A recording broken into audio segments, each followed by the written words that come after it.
Saya mulai profesi itu dari 2007 itu benar-benar profesional. Sebelumnya sih kerja kantoran. Saya menganggapnya bisa bantu banyak orang gitu ya, dengan kemampuan yang saya punya, saya bisa bantu banyak orang. Kita memang selalu dalam hidup tuh selalu ada dua sisi, ada hitam putih, yin and yang gitu ya. Orang lebih banyak taunya saya tarot ya, tarot reader. Terus saya baca garis tangan juga, saya baca tanda tangan juga. Karena garis tangan ini terdiri dari ribuan saraf yang nyambungnya ke kepala. Jadi garis-garis ini itu dinamis. Karena tanda tangan itu sebenarnya bawah sadar kita, pikiran bawah sadar kita. Usahakan untuk jangan fokus dengan masalah, tapi fokus dengan hasil akhir. Langkah kita tuh ada 3. Kita minta, kita yakin dan percaya, sama kita terima. Nah, yang susah. Halo guys, kembali lagi bersama saya dengan Handoyo dalam acara Handoyo Show. Kali ini saya bersama dengan Madam Ara. Kebetulan Madam Ara berprofesi sebagai fortune teller ya. Artinya untuk seperti cenayang gitu ya.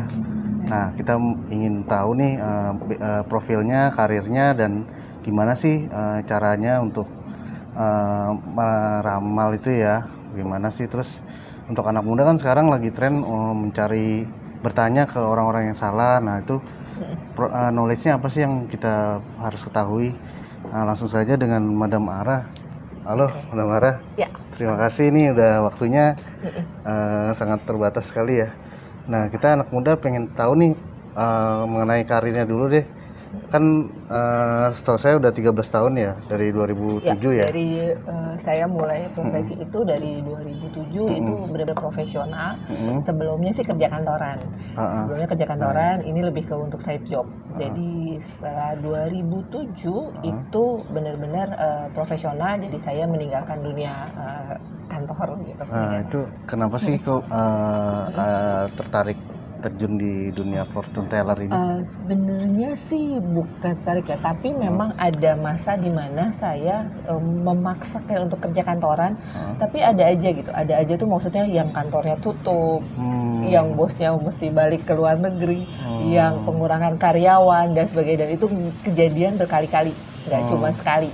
Nah, terus dan setiap keluar itu ada aja yang ngajak saya misalnya untuk isi event, untuk baca garis tangan, atau kadang untuk baca tanda tangan, untuk narot gitu. Jadi ya tadi setelah up and down, maksain untuk kerja kantoran, di 2007-nya saya memutuskan untuk kayaknya nih enough nih gitu, saya kerja kantoran. Itu di usia berapa itu? Dipelajari apa dari gift ya?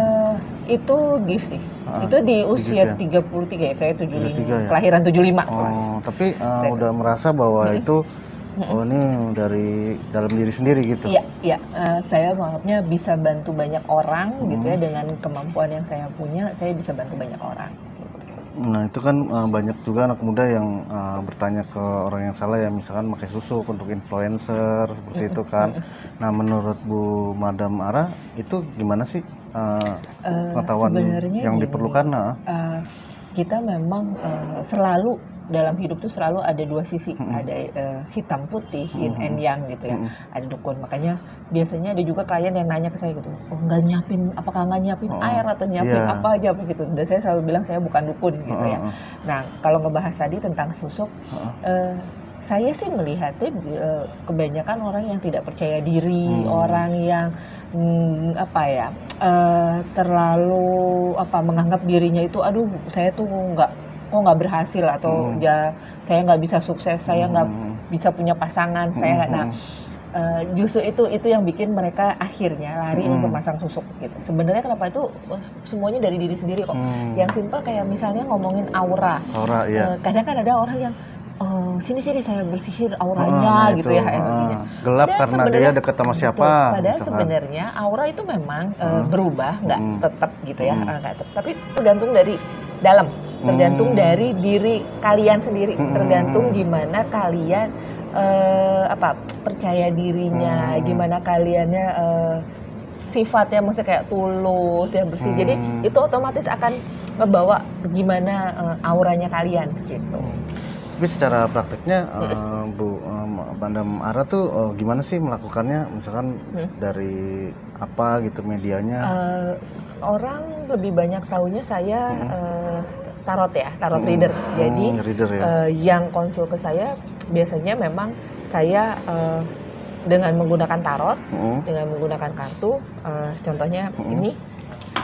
Tapi tarot itu dipelajari ya? Memang belajar atau? Saya otodidak. Jadi Oh. ya ini contoh tarot. Ini tarot pertama saya. Iya. Bentuknya tarot. Ini gitu. Heeh. Terus saya baca garis tangan juga, saya baca tanda tangan juga gitu. Jadi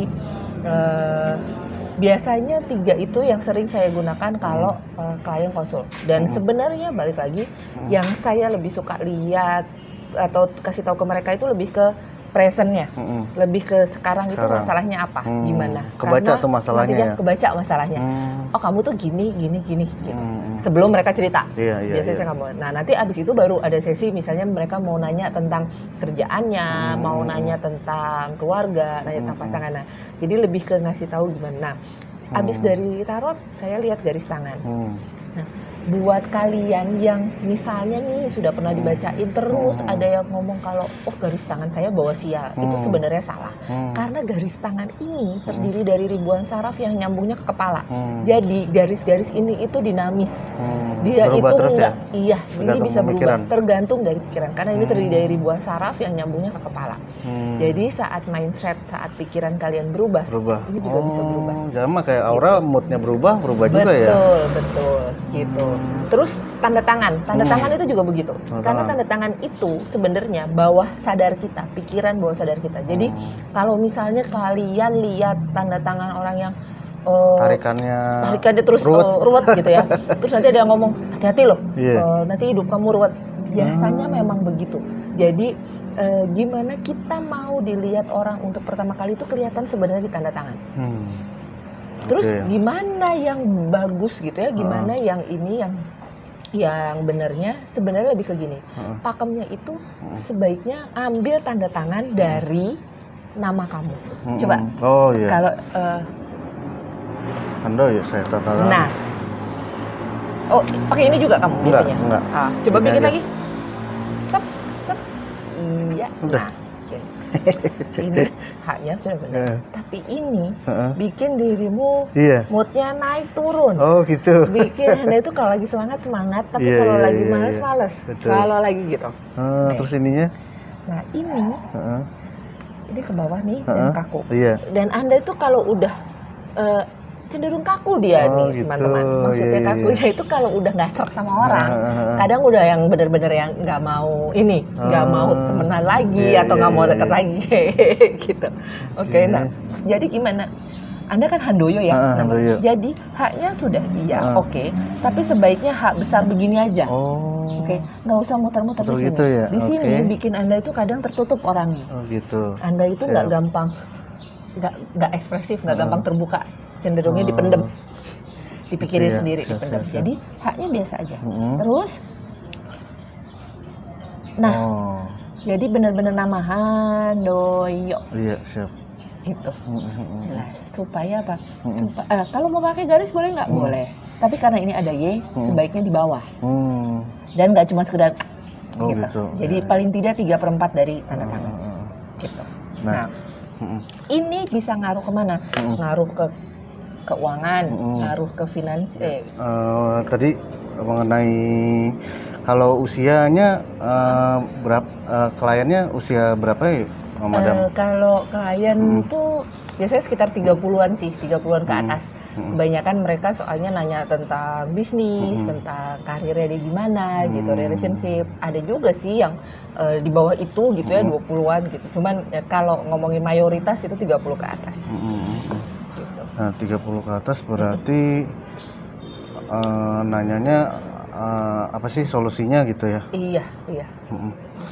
Nah, ada saran nggak nih Madam Ara untuk anak muda yang tadi nggak percaya diri supaya bisa percaya diri?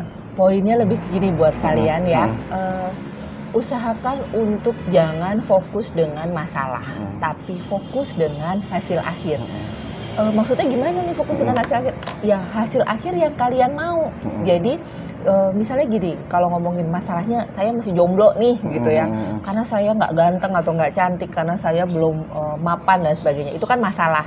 Jadi fokusnya gimana, apa yang Anda mau. Misalnya gini, oh saya mau punya pasangan yang cantik, yang pinter, yang ini. Nah itu fokusnya ke situ gitu. Jadi supaya apa, saat kamu fokus ke hasil akhir, itu mau nggak mau nanti pikiran bawah sadar juga ke bawah. Karena kamu sering mikirin, kamu sering ngomong, jadi itu kerekam dan masuk ke bawah sadar. Nah, masalahnya tuh pikiran bawah sadar itu nggak tahu bedanya antara ilusi atau realita. Jadi mau ngebayangin lagi ngegandeng gebetan, ngebayangin doang nih, sama beneran gandeng gebetan, itu di pikiran bawah sadar tuh nggak ada bedanya. Jadi gimana caranya kalian sesering mungkin gitu ya, bayangin dreams kalian dan omongin, anggapnya itu sudah jadi punya kalian, sudah jadi milik kalian. Jadi misalnya tiap pagi gitu ya, lagi ngaca terus ngomong gitu, ih alhamdulillah ya, puji Tuhan ya, akhirnya saya bisa S2 ke luar negeri, saya bisa kenalan sama orang baru, saya punya pasangan. Jadi bayangin itu.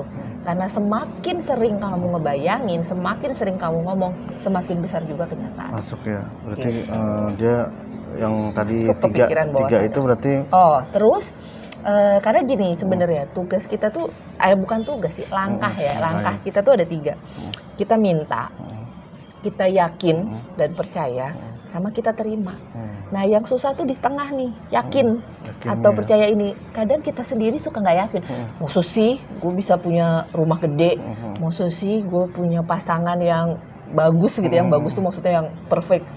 Kita ya sendiri ragu. Nah itu yang nggak boleh gitu. Karena kita minta, kita yakin, kita terima. Nah gitu. Saya ada pertanyaan nih yang tadi mengenai alam bawah sadar. Nah kadang-kadang kan alam bawah sadar itu kayak ketakutan gitu, masuk ke mimpi, akhirnya bangun jadi ketakutan juga ya. Iya. Itu harus ditolak tuh berarti. Iya, jadi sebenarnya ketakutan, kekhawatiran, takut nanti gagal, takut nanti ditolak, itu wajar. Tapi gimana caranya saat, anggap aja kayak gini, kayak denger radio. Kamu dengerin radio nih, terus lagunya kamu nggak suka. Emang kamu mau dengerin terus kan nggak? Gimana caranya kamu muter, switch ke lagu yang emang kamu suka, emang kamu mau seneng dengernya. Ya udah sama, pikiran juga gitu. Saat ada pikiran yang nggak mengenakan, ada pikiran yang mengganggu, ya buru-buru aja diganti, gitu. Mindsetnya dirubah, jangan terus pantengin situ. Ngapain orang nggak mau dipikirin gitu, kenapa jadi gitu. Tapi banyak kan nggak pakai tapi itu tadi itu sekarang kan utang nih, utang debt collector, waduh nggak bisa bayar kan. Sekarang banyak yang macet karena tadi mikirnya nggak bisa bayar, bukan mikirnya gue ada duit buat bayar. Betul. Kenapa nggak begitu? Akhirnya nggak bisa bayar beneran. Nggak bisa bayar beneran, karena kenapa? Takutnya yang digedein. Terus apa yang ada nggak kreatif, mau kemana-mana juga jadi takut, karena tadi fokusnya sama, aduh nanti didatengin sama debt collector, suruh mikirin itu. Jadi mikirnya gimana caranya gue bisa bayar utang gitu. Oke. Ada lagi yang mau jadi itu tadi balik lagi nggak mudah memang gitu ya, balik lagi namanya khawatir itu manusiawi, takut manusiawi banget deh kita. Cuman karena kita tahu nih rahasianya, pikiran bawah sadar itu nggak tahu bedanya kita punya utang banyak sama enggak, ya kenapa kita mikirin kita punya utang gitu. Tapi harapannya bagi anak-anak muda ya, bagi anak-anak muda harus percaya diri, harus yakin, fokus sama hasil akhir yang kamu mau, fokus sama tujuannya. Pencapaian itu pasti bisa dicapai. Pasti bisa. Gitu. Oke guys, terima kasih Madam Ara. Mungkin nanti kita ketemu lagi untuk di lain waktu untuk mengasih yang lebih dalam lagi. Boleh follow IG saya kalau mau, Madam Ara, madam.ara double R. Oke, nanti kita tampilin Bu, Madam. Demikian guys perjumpaan kita.